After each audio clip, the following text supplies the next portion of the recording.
तेबे दर्शक बंधु अंडर-19 विश्वकप रे भारतर एक बड़ रेकर्ड 10ମ थर पर फाइनाल मारिला एंट्री। सेमिफाइनाल रे अफगानिस्तान को 7टी विकेट रे हराइला। तेबे हाँ दर्शक बंधु अंडर-19 वर्ल्ड कप 2026 रे द्वितीय सेमिफाइनाल रे भारत आउ एक ऐतिहासिक विजय हासिल करिछि। अफगानिस्तान को 7टी विकेट रे हराई भारत फाइनाल एंट्री मारी 311 रन बड़ टार्गेट को पीछा करी भारतीय दल 41.1 ओवर 3टी विकेट हराई मैच रे विजय हासिल करिछि। यही विजय रे एरन जॉर्ज को शानदार शतक और वैभव सूर्यवंशी अर्धशतक मुख्य भूमिका नहीं। तेबे मैच रे टॉस जीति प्रथमे बैटिंग करथिबा अफगानिस्तान दल 4टी विकेट हराई 310 रन करथिला। यही टूर्नामेंट रे यह प्रथम थर थिला जेउथरे कोनोसी दल भारत विरुद्ध रे 200 प्लस स्कोर कर परथिला। तेबे अफगानिस्तान रो बैट्समैन माने आत्मविश्वास सह खेली भारतीय बॉलर को एक बड़ चैलेंज देथिले।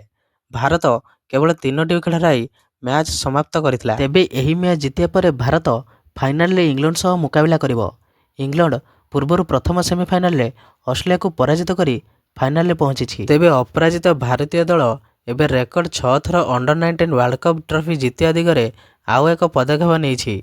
भारत पूर्वर 2000 मसीहा 2008 मसीहा 2012 मसीहा 2018 मसीहा और 2022 मसीहा रे एही टाइटल जीतिछि जहाँ सबुठारु अधिक। तेबे अन्यपटे अफगानिस्तान दल मध्य टूर्नामेंट रे शानदार प्रदर्शन करी सेमिफाइनाल पर्यंत पहुंचीथिला एवं समस्त मन मध्य जीतिछि। तेबे एही भली प्रकार वीडियो देखिया पई आपण माने एही चैनल को सब्सक्राइब कर दियंतु कारण एही भली प्रकार वीडियो आपण माने एही चैनल देखिया पाइबे।